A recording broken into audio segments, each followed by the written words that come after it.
Tonight, Chrétien versus Martin. Forget Family Feud, this is all-out political war, and it's all out in the open. It's very difficult for many members to be re-elected with our current Prime Minister. The latest on what's at play and a guide to where the struggle may well be decided.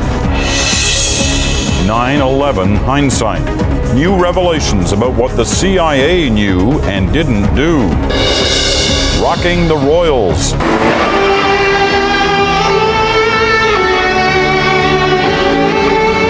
The Queen and Ozzy Osbourne at the same party. Plus, the roots of the rivalry.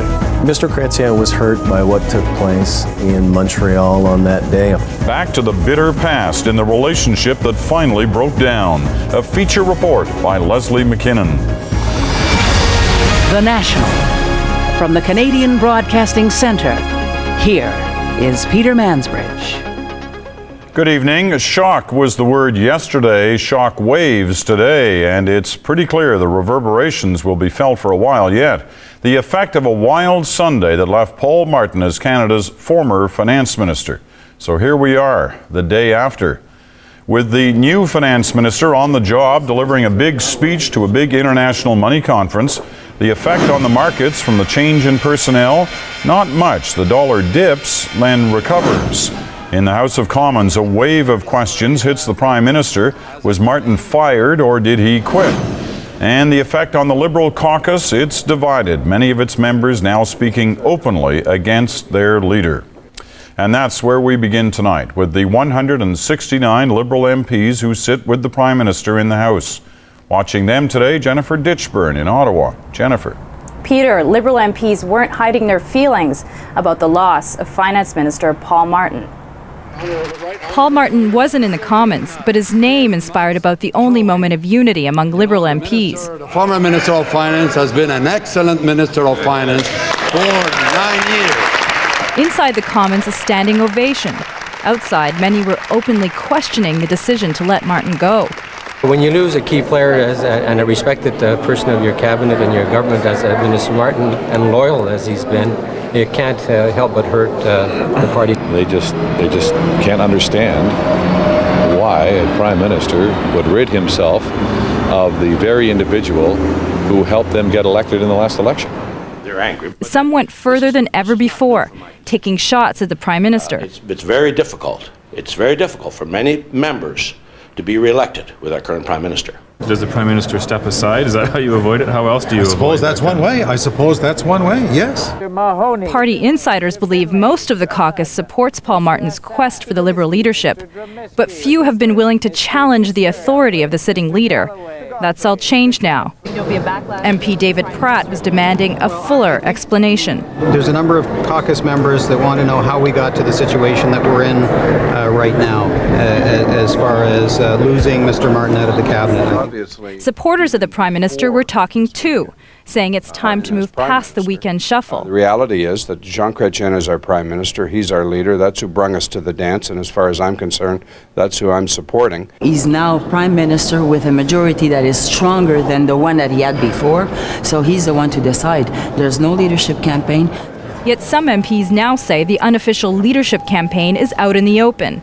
Some Martin supporters think future leadership candidates should start talking about where they stand on policies. We could now have some time to float some ideas and to be able to see what it will take to earn the confidence of Canadians at the next election. We'll have a competition of ideas, which won't be a bad idea, I don't think. And this was just the beginning of the week. Things are certain to heat up even more when Liberal MPs meet for their weekly caucus on Wednesday. Peter? All right, Jennifer, thank you. Jennifer Ditchburn in our Parliamentary Bureau tonight with the rumblings from the back benches. Now to the front bench and the roar heard by the Prime Minister as he faced the opposition today in the House of Commons. That's part of what Paul Hunter has tonight. Paul. Peter, there were heckles, hoots and jeers from the opposition in the House of Commons today in what turned out to be largely a one-track question period. Mr. Speaker, we have... It was, without a doubt, the question on everyone's mind. Was the former Minister of Finance fired or did he quit? aimed at the Prime Minister, aimed and answered often. Him and I agreed that we had to move on. The Minister of Finance decided that it was the time to move on. The Minister of Finance that quit on Sunday afternoon. He knew that he was not anymore the Minister of Finance. Confused, so is the opposition, which says Canadians are owed a better explanation than that. And it's extraordinary that he would get up there and just slough this off like it doesn't matter and then give a blatantly dishonest answer that the minister quit, when we all know that's not what happened. Martin's view yesterday, his only comment so far, is that even as he heard the news he'd been replaced, he had not quit. I want to continue to think this out. After taking questions in the House, the Prime Minister raced past reporters without further comment. A stream of high-profile cabinet ministers stood ready to step up and support the PM no matter what upheaval there may be among backbenchers. As far as I'm concerned, I hope he's the Prime Minister for a very, very long time. It's in the interest of all Liberals to come together and unite. There can only be one. There's only one leader. And there is a leader, and loyalty is the name of the game. I'm going to be 100% behind the Prime Minister. In Montreal, Chrétien's deputy and freshly minted new finance minister put it this way. Only have one leader of the party at a time, and the government of Canada is a lot bigger than any one person, and the party is a lot bigger than any one person. As if to underline that tonight, the Prime Minister, in a speech to key international bankers, said Canada's economy is a strong and healthy one with or without Paul Martin, but again heaped praise on the man, widely credited with turning Canada's economy around. He was a superb Minister of Finance for Canada, and he represented Canada with great distinction abroad, and we're all sorry to see him leave. It's the message Chrétien's been putting out all day long on Paul Martin, but it begs the question, if he's so good, why exactly is he gone? That one is still unanswered. Peter. All right, Paul, thank you. Paul Hunter in Ottawa tonight. Well, for more on this, we're joined now by our Parliamentary Bureau Chief, Keith Bogue. Keith, what's your take on this the day after? Well, it was a very strange mood, notwithstanding all of the comments we've seen in those earlier items. It seemed as though most people were still trying to absorb what had happened, as though they were caught in that very, very brief moment between action and reaction, as though they'd seen these dramatic events of yesterday, but we're in a little bit of a lull now until the consequences start to play themselves out in the days ahead. Well, one thing we did see was some remarkable statements in public by some MPs, known supporters of Paul Martin, not unknown for them to have said these things in private, but now saying them in public with the cameras on. Any sense that the hammer's going to come down on them from the Prime Minister's office? Kind of reminds you of the Canadian Alliance a year ago. Surprising, isn't it? There's no sense that the hammer's going to come down. There is a sense, though, that the Prime Minister's office understands it's got what it's calling a morale problem with the caucus. The way they need to deal with that, though, is to appeal to the loyalty of the caucus. And by that, they know they can't appeal to Martin supporters to be loyal to the leader, because that's what this is all about. So what you're hearing is that they are appealing to them to be loyal to the institution of the party, to remember that they're Liberals, that this is not in their tradition, and that now is the time for all good men and women to come to the aid of the party. So they acknowledge they've got a problem. And what about this caucus meeting that had been planned for tomorrow? That had been planned for tomorrow until they realized that it was going to attract a lot of media attention, and so they decided to cancel it and put it over to the regular day on Wednesday. All right. Keith Bogue in our Parliamentary Bureau tonight. Thanks, Keith. Good. Still ahead tonight, the roots of the rivalry. Their own rivalry, I think, really stems from the 1990 leadership. Leslie McKinnon's feature report on how it went from bad to worse to this. The battleground. Brian Stewart's guide to where the Liberals' war will be won and lost. And Rex Murphy's point of view. Paul Martin, backbencher, is by choice or default the new leader of the opposition. Well, a lot of eyes were on the markets this morning to see how they'd react to Paul Martin's departure. Some had predicted investors would panic and the dollar would take a dive, but that is not what happened. The CBC's business reporter, Harry Forrestal, tells us why. It wasn't who they were expecting. International bankers gathered in Montreal to hear from Paul Martin. They got a speech from John Manley instead. Different finance ministers, same message. Our priorities and our objectives have not and will not change. That means balanced budgets, reduced debt, low and stable inflation. A message meant to reassure foreign exchange markets. Canadian dollar weakened significantly here. In early trading, the dollar fell from its 9-month high, and currency traders still had more questions than answers. And the question is now, who's Manley? Who is this guy? What's he going to do? What's going to change? At a press conference following his speech, Manley made clear very little would change. I did believe that it was very important that we repeat the message to Canada and to the world that this is not a change in economic policy. Don Drummond once worked for Paul Martin, and he says Manley has a lot in common with his predecessor. He was very much a supporter of the deficit reduction cause. He was in fact a leading advocate of bringing down the tax burden. What Manley lacks is Paul Martin's international profile. From the head of the World Bank to the U.S. Treasury Secretary, Martin is used to moving among the world's financial elite. Even so, his departure went largely unnoticed on Wall Street today, and according to this economist, the change will have little international impact. As long as there's a continuity in policy, it should not have much effect on either the economy or the international perception of the Canadian economy and Canadian markets. By the end of the day, the dollar bounced back, recovering its losses and finishing the session higher. John Manley appears to have passed his first test, but the greater test is whether the Chrétien government will survive the split at its core, because above all, financial markets crave stability.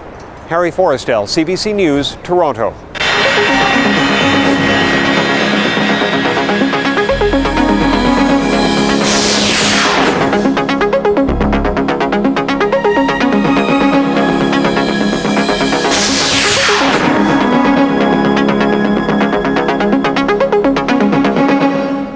The departure of Paul Martin is what's called by the media a water cooler story because so many people are talking about it.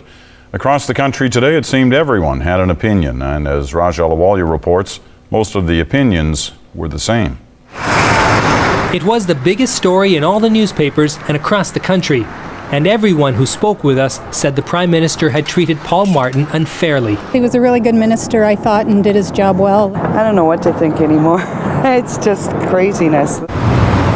In Windsor, where Martin was born, I'm very disappointed in the Liberal Party for kind of letting this happen.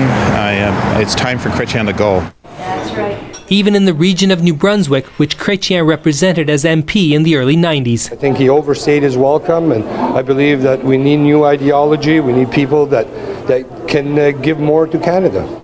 Newspaper editorials also condemned Chrétien. In Edmonton, The Sun said, "It's now open warfare in the Liberal Party of Canada, and the stakes are nothing less than who gets to be Prime Minister of the country." In Pembroke, Ontario, The Observer asked, "Has Jean Chrétien finally flipped? Has the lust for power, pure and unopposed, pushed him past the brink of democracy into the shady netherworld of oligarchy?" Only Montreal's La Presse suggested Martin may not be worthy of his sterling reputation. Nobody knows what'll happen if he ends up winning against the Prime Minister. Political cemeteries are full of saviors who, after arriving at the command post, failed miserably. Obviously the biggest political story in the country. No such caution on open-line radio shows across Canada, however. At times it was open warfare against Chrétien. We elevate the leader to a dictator. Frankly, I think Chrétien's lost his mind. Est-ce que Jean Chrétien est allé trop loin? Even in Montreal, where issues are often defined along linguistic lines, the conclusion was the same. It's the beginning of the end of Mr. Chrétien's leadership, he says. Campaign openly for the leadership. On this talk show, however, some praise for the Prime Minister's political strategy. You know what? I think John Chrétien's a lot smarter than we give him credit for. He just got rid of the biggest threat to his leadership.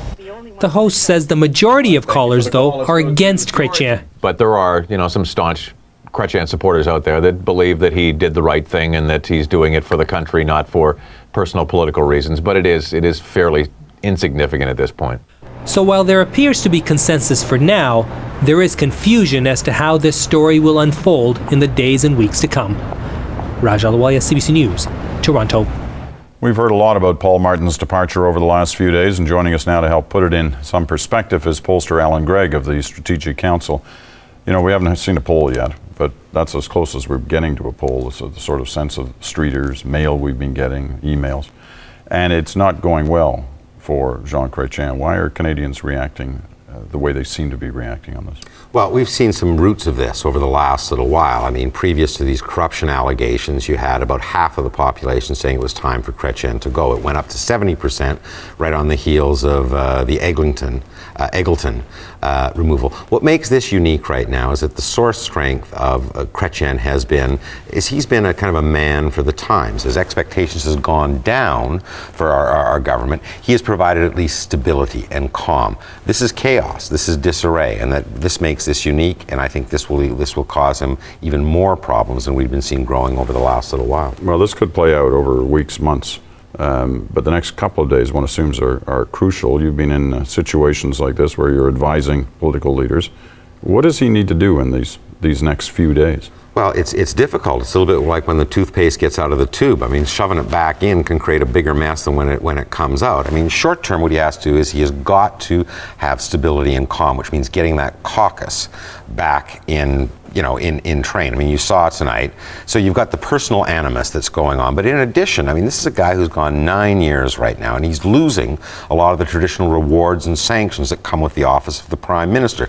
You have backbenchers who've been in there for 9 years. They know they're going nowhere under him. So there's nothing that he can do with them that really is going to motivate them to do one thing or the other. Normally what you try to do in this situation is you find another issue that deflects attention away, that's bigger, more controversial, more important than that which is plaguing you. That takes time. Also, when you look at what's in the cupboard right now, it's pretty bare. I'm hard pressed. I would be hard pressed to give him advice on how to turn this around short term. All right. Well, Martin's clearly in for the long haul on this. He's relishing the fight. What's key for him in the next couple of days? Well, I think he recognizes that he has to tread very, very softly. I mean, the fact that he stayed a member of Parliament is an indication of that recognition. He has to ensure that he is not seen as the architect of whatever deleterious effects this has on the party, and that in that regard, I mean, he's got a tremendous level of support. But anyone who isn't supporting him will use this indication as an allegation that he, in fact, is the source cause and the architect of these problems. You will probably see, if there is a leadership, for example, an anything but Martin movement right now, which you would never have seen in the advance of this. He's got to get up on the high road. He's got to be able to go around the country, talk about a vision, both to show himself as a prime minister in waiting, but also in counterpoint to a prime minister who he's going to try to depict as having no particular vision and an agenda that's exhausted. Briefly, in a sentence or two, sum this up. What are we witnessing here? We're witnessing something that's very unique, and we've had many heir apparents who've kind of gone out of office or been banished to come back. Never have I seen an heir apparent first that had the loyalty and support within the party. At the very same time, you had an incumbent that continued to be incredibly successful. This is a true story of not political strategy, of not rationality, but of vanity, of pride, of ambition, and possibly hubris. Hey, sounds like Hollywood. Yeah, close, very close. Alan Gregg, thanks very much. The dramatic events of the last few days have their roots in the old rivalry between Jean Chrétien and Paul Martin, but they're also connected to the other big story in Ottawa, the ongoing allegations of corruption aimed at the Liberal government. Christina Lawand explains. If ethical misconduct is to blame for the firing of this cabinet minister and the demotion of this one, the opposition leader's question was simple. Was the dismissal of the former Minister of Finance due to any ethical misconduct on his part? This has nothing to do with the economic policies and the honesty of the former Minister of... Still, there is no question that ethics had something to do with Paul Martin's ungraceful exit from cabinet. The catalyst? A recent barrage of headlines accusing cabinet ministers of ethical wrongdoing. Last week, some in the Chrétien camp suggested the Martin organization had deliberately leaked the embarrassing stories to undermine the government. Who are, double-crossing the rest of the caucus. In the end, the incident strained relations with Martin beyond repair. But if the Prime Minister was hoping the fallout would steer attention away from his government's ethical troubles, the opposition says, think again. And maybe he's thinking that it'll be a diversion, considering all the scandals he's affected by. And I think he's wrong on that. Well, the ethical dilemmas are still unresolved, and my guess is that the way this government conducts business, we are going to continue over the next few weeks and months to get more information on ethical problems and scandals. This parliamentary committee still hopes to get to the bottom of one of those scandals, the awarding of questionable contracts to an ad agency with Liberal ties in the government's controversial sponsorship program. I am troubled by the appalling lack of regard for rules and regulations. The committee decides tomorrow if it will hear from the two former senior bureaucrats in charge of the program. Some MPs want to ask them if the Liberals interfered. Or did you arbitrarily wake up one morning and decide to break every rule in the book and give money away? We don't believe that's true. We need to hear it from them. The government has put its sponsorship program on hold and will soon introduce new ethical guidelines. But preventing more embarrassing leaks will be all the more difficult, with the ruling party on the brink of civil war. Christina Lewan, CBC News, Ottawa. Time now for some other news. Russia is leading an international effort tonight to arrange a crucial summit within a summit. The aim is to get the leaders of India and Pakistan to talk face to face. They're attending a regional security conference. Russia is offering to mediate talks between the leaders in hopes of diffusing the crisis over Kashmir and averting a war. But the Indian Prime Minister Atal Bihari Vajpayee refuses to meet with Pakistan's President Pervez Musharraf. India says Pakistan must first stop militants from launching cross-border attacks in Kashmir. A big change in the United States over global warming. For the first time, the Bush administration has said it is real, and it is likely that it is mostly because of things humans have done. In a report to the United Nations, it warned that warming will affect people's lives. Still, the U.S. administration is not planning to clamp down on the pollution, which has been blamed for the problem. New questions tonight about intelligence gathered prior to September the 11th. The spotlight now on the CIA. It was tracking two of the hijackers, but it apparently did not tell the FBI. Critics say that ended up being a tragic mistake. David Holton has the details. When Flight 77 crashed into the Pentagon, no one knew that the CIA had picked up the trail of two of the hijackers almost 2 years earlier, then lost track of them. The intelligence blunder, another one, begins here in Malaysia in January 2000. Al-Qaeda militants meet in this apartment building to plan strategy. The CIA identifies Khalid Al-Midar and Nawaf Al-Hazmi as two of the men attending the meeting and is aware that Al-Hazmi boards a plane for Los Angeles a few days later. Soon both men are enrolling in flight schools in the U.S., but the CIA fails to alert the FBI, which could have watched them. And according to Newsweek magazine, still no alert after the bombing of the USS Cole in Yemen, when a key suspect is found to have attended the Kuala Lumpur meeting with Al-Midar and Al-Hazmi.